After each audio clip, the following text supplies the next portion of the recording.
I didn't manage to catch the entirety of the ITV box office broadcast for the World Boxing Super Series Cruiserweight final. So I didn't actually see Prince Naseem make these comments, but I'm glad they brought Prince Naseem back. ITV box office, because he was a show stealer for his comments following the George Groves Chris Eubank Jr. fight. So I'm glad they brought Prince Naseem back, but I didn't see him when he commented on the Usyk moving up to heavyweight situation. But this is apparently what Prince Naseem said, according to this article here on Boxing Scene. Prince Naseem said, "I honestly think he, Oleksandr Usyk, would give Anthony Joshua a run for his money. I would like to see him fight AJ. He can work for 12 rounds. He would give Anthony serious problems. I think he can do the same thing even against Wilder." So that is apparently what Prince Naseem said. And I agree. I think he can give the heavyweights problems.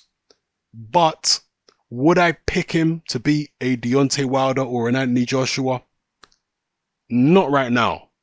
Not right now.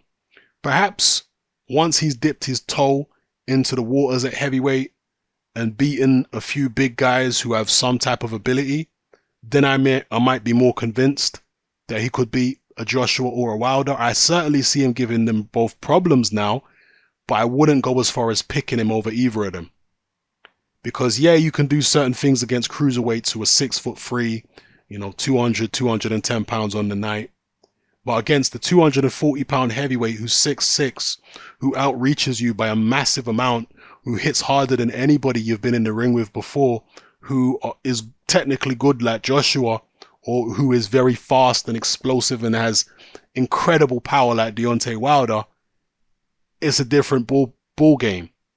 So I wouldn't pick Usyk at this point over Joshua or Wilder, but my mind might change once I see Usyk in there with some, big, hefty heavyweights. Obviously, I did see Usyk in the World Series of Boxing against Joe Joyce, but that Joe Joyce is not the Joe Joyce we have today.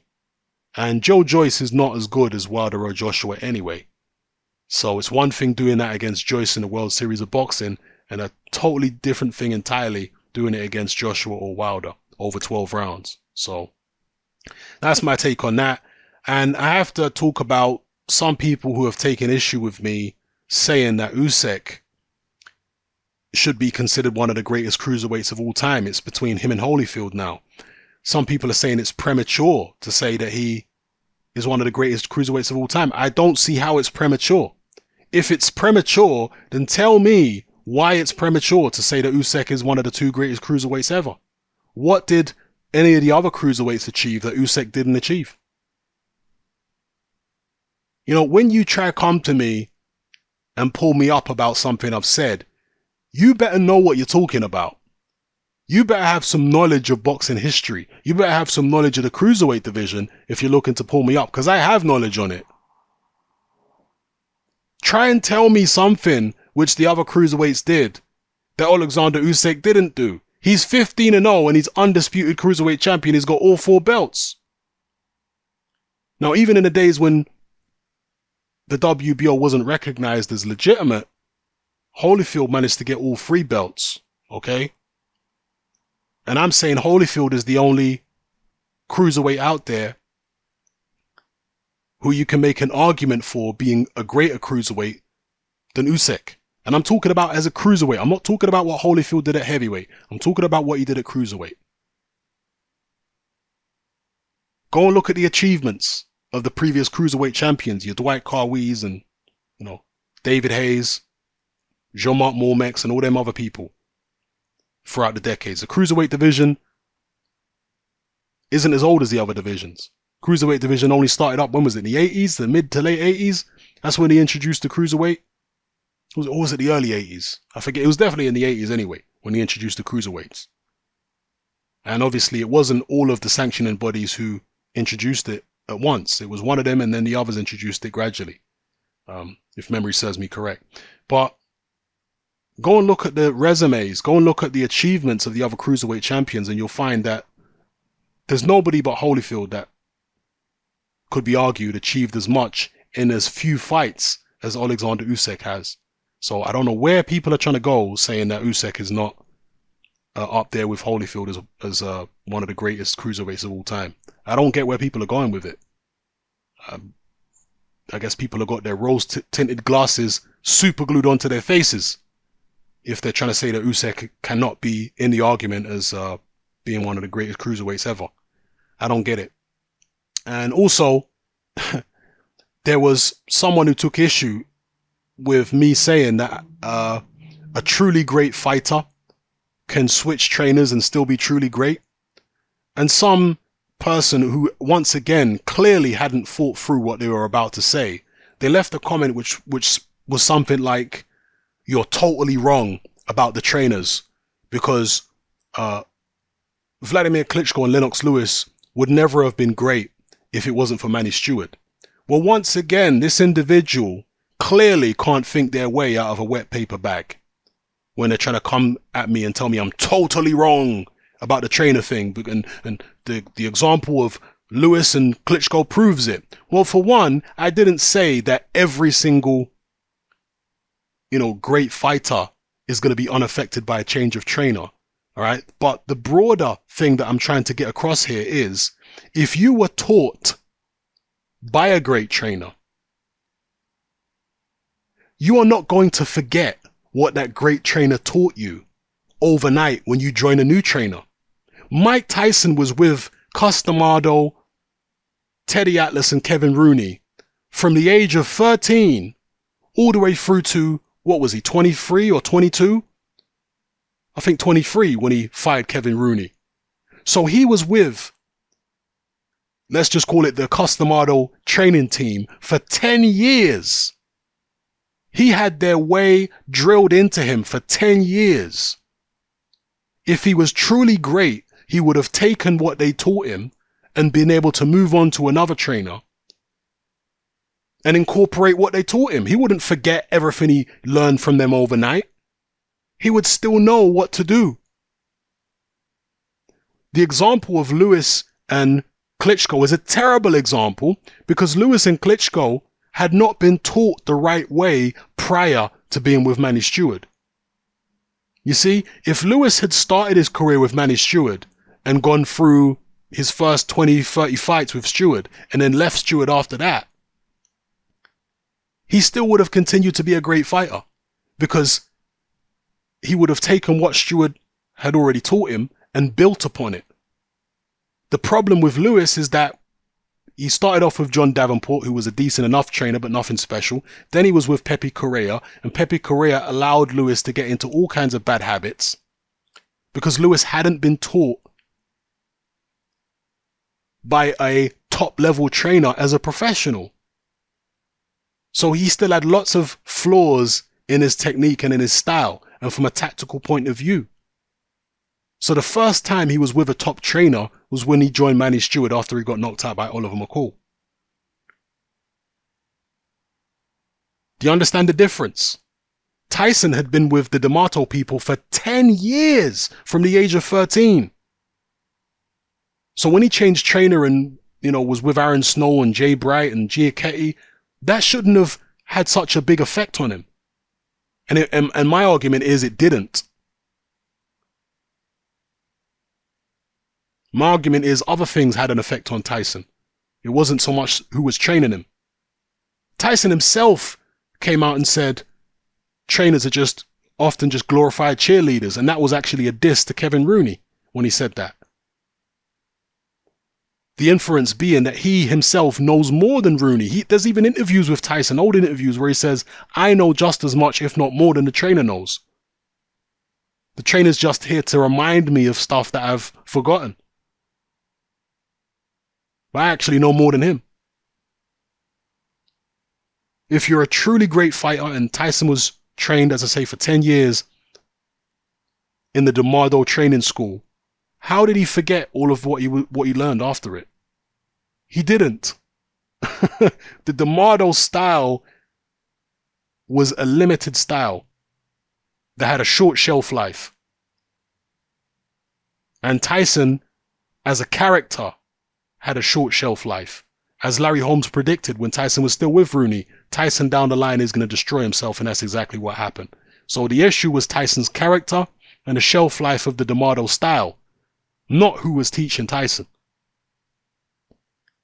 Yeah? If Lewis had been trained by Manny Stewart for, 10 years early on in his career, or through the first 5 years, let's say, early on in his career, first 5, 6 years to world title championships, and then left Stewart after that, he would have still gone on to be great. As far as I'm concerned, Vladimir Klitschko. Manny Stewart died, Klitschko still had multiple wins. In fact, he had some of his best performances after Manny Stewart died. Vladimir Klitschko did. Yeah, he had some of his best performances after Klitschko died. After Manny Stewart died. He didn't fall apart after Manny Stewart died, because he had Jonathan Banks. No, he had Manny Stewart's ways already entrained in his head. Now, some people say Manny Stewart would have gotten his case in the Joshua fight and got him to push the issue in the Joshua fight. Yeah, maybe he would have got him to push the issue in the Joshua fight. Maybe that would have backfired. And maybe he wouldn't have listened, because Manny Stewart was on Vladimir Klitschko's case in many fights, and Klitschko didn't listen.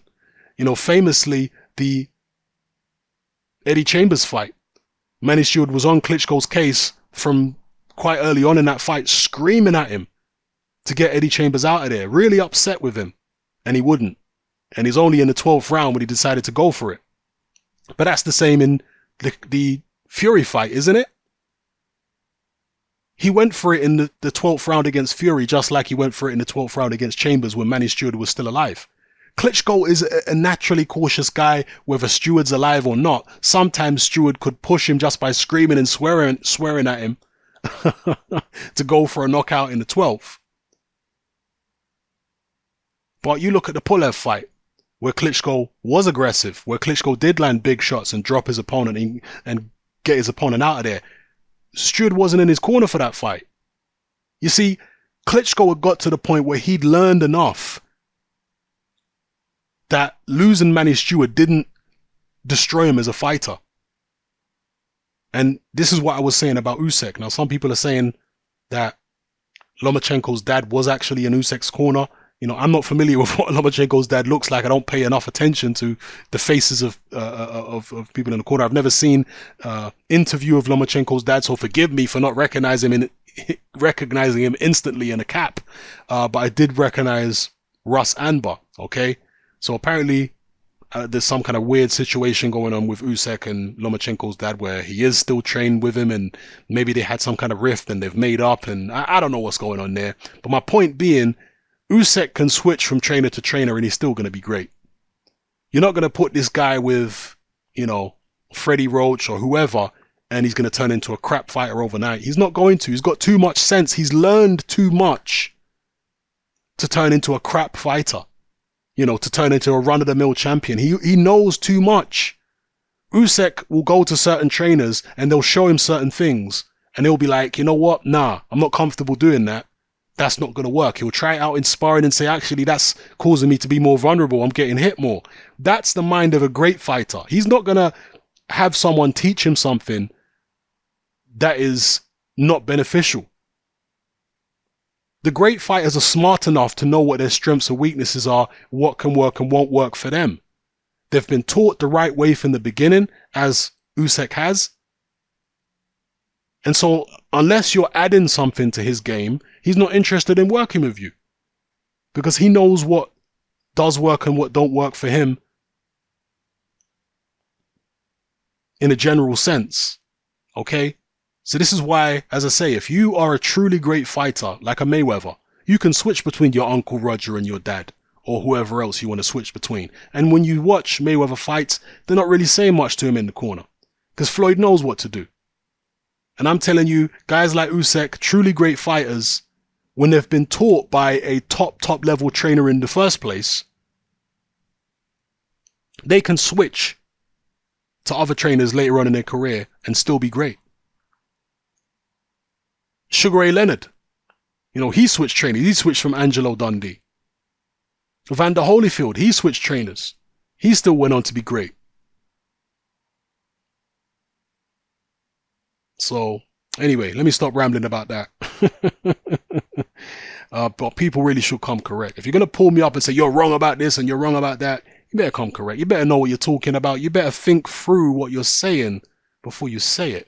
Because the example of Klitschko and Lewis, terrible example. Because that's a backwards example. I'm talking about someone who was taught a certain style in Tyson for 10 years. That style should be second nature to you. That should be completely imprinted on your brain, on your psyche. You should be able to then teach that style to other people.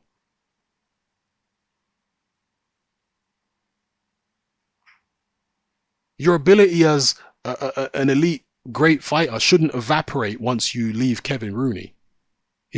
When you've been taught under the D'Amato style for 10 years. Anyway, let me not make this about Tyson. Let me know how you feel, people. It's happening. I'm out.